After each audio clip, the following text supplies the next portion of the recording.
Assalamualaikum warahmatullahi wabarakatuh. Perkenalkan, kami dari kelompok 8 yang beranggotakan 4 orang. Saya Rafka Hairul Huda. Saya Bim Bim. Saya Radit. Saya Fadlan. Di sini kelompok kami membahas tentang berita, yaitu judulnya demo yang terjadi di gedung DPR. Demo 25 sampai 31 Agustus 2025 di Indonesia. Demonstrasi besar yang terjadi di Indonesia pada tanggal 25 sampai dengan 31 Agustus 2025 berawal dari ketidakpuasan masyarakat terhadap tunjangan DPR yang dinilai berlebihan di tengah kondisi ekonomi sulit. Aksi pertama dimulai pada 25 Agustus di depan gedung DPR MPR RI, di mana ribuan massa dan dari berbagai kalangan menuntut transparansi dan pemangkasan fasilitas anggota dewan. Gagasan utama paragraf 1 ialah demonstrasi dipicu oleh ketidakpuasan masyarakat terhadap tunjangan DPR yang berlebihan di tengah kondisi ekonomi yang sulit. Untuk paragraf 2 akan dibacakan oleh Bim Bim. Pada 28 Agustus, buruh dari berbagai daerah ikut turun ke jalan menuntut kenaikan upah minimum, penghapusan sistem outsourcing, serta perlindungan tenaga kerja.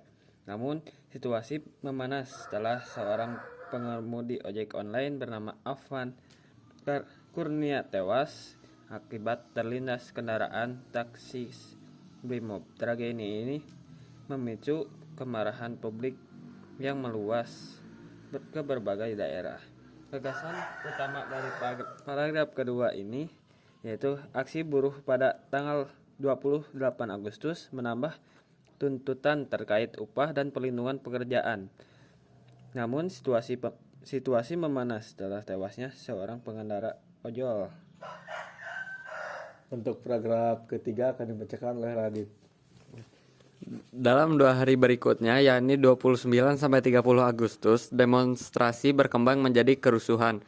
Massa melakukan pembakaran gedung DPRD, menyerang markas Brimob, hingga menjarah rumah-rumah pejabat. Puncaknya pada 31 Agustus, rumah Menteri Keuangan Sri Mulyani di Tangerang Selatan juga diserbu dan dijarah massa.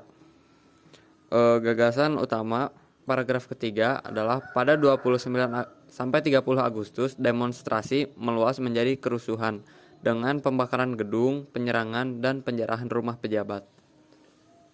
Untuk paragraf keempat atau terakhir, sebagai respon Presiden Prabowo Subianto akhirnya mencabut sebagai fasilitas DPR, melarang perjalanan dinas ke luar negeri bagi anggota dewan, sekaligus mengeluarkan peringatan keras kepada demonstran. Peristiwa ini menunjukkan bagaimana kebijakan ekonomi yang tidak adil, ditambah dengan ketidakpuasan terhadap elit politik, dapat memicu kemarahan rakyat yang berujung pada aksi anarki di berbagai daerah. Gagasan utamanya dari paragraf keempat ialah pemerintah merespon dengan mencabut sebagian fasilitas DPR dan memperingatkan demonstran, menunjukkan ketidakadilan ekonomi dapat memicu aksi anarki rakyat. Nah, segitu saja presentasi dari kelompok 8. Mohon maaf bila ada kesalahan. Wassalamualaikum warahmatullahi wabarakatuh.